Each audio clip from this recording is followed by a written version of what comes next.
Hello, and welcome back to Laurie's Something New with Something Old, where I showcase one of my favorite old products from Altenew. This will be the third time we are using this stencil and die set, Meadow Bush. Notice the order in which I'm using the stencils this time. I'm using them in a different order, and that's the die cut. I'm using 1, then 3, then 2. 2 is going to be the last one, although I'm starting with stencil number 4 for the leaves. So I'm lining it up on my sticky mat that's on my stamp wheel so I can do some ink blending. I'm going to be using dewdrops for the lightest layer and the base layer of the leaves, and Aqualicious for a darker right along the base of the leaves to give it some dimension. I'm using Altenew's blending brush. I like it because it can get into those tiny little spots. Works very well.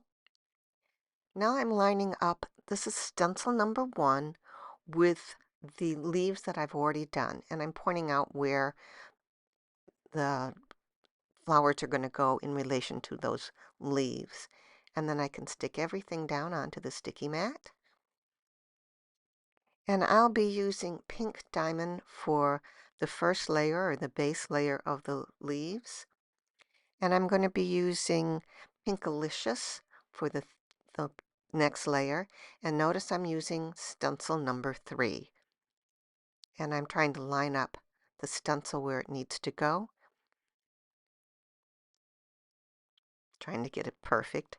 Notice that I'm trying to line up that little bump on the flower there with the little bump on the leaf there, or on the stencil there. And this will be the Pinkalicious layer, again with the blending brushes. And for this project, you're going to need to make 2 of these panels of flowers. Unfortunately for me, the one on the right, my brush was a little bit dirty and it didn't come out the color I really wanted. But that's okay. So now I'm taking the layer that I'm going to be die cutting. So the one in the upper right-hand corner of the frame there, that's going to be the base layer of my card. And the one I'm lining up here now is going to be the one we're going to die cut those flowers out. So I probably didn't need to do the leaves at all. And I'm putting down just white, plain white embossing paste in a nice smooth layer.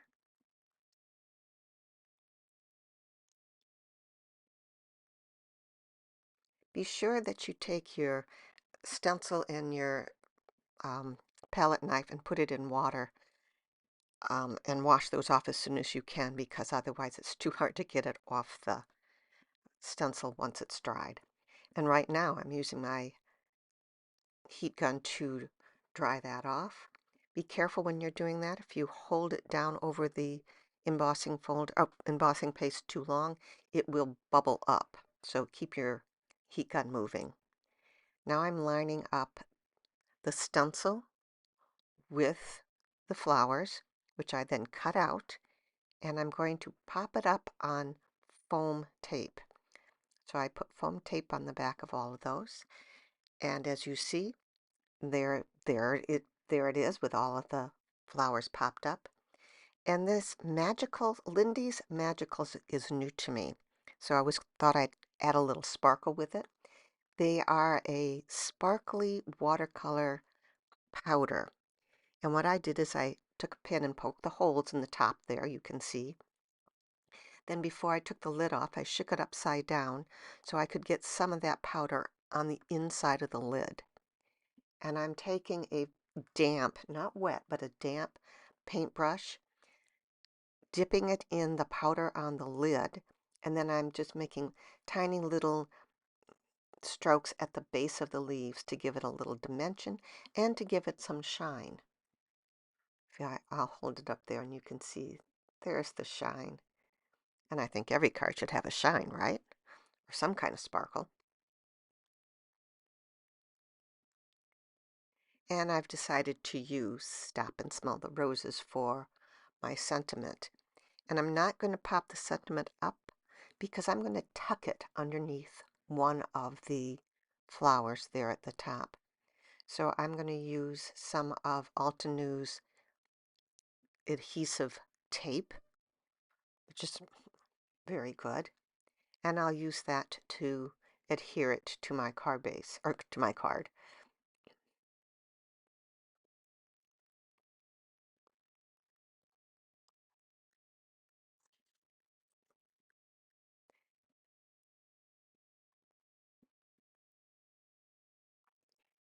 There it is.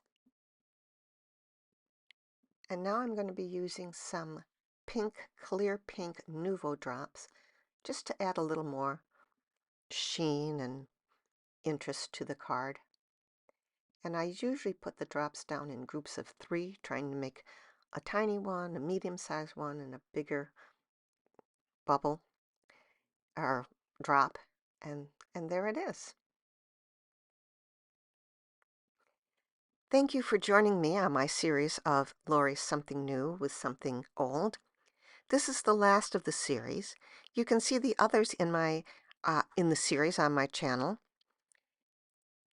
If you were inspired or learned something in this video, please give it a thumbs up and subscribe so that you'll be notified when I post another video. Thank you for joining me. Bye.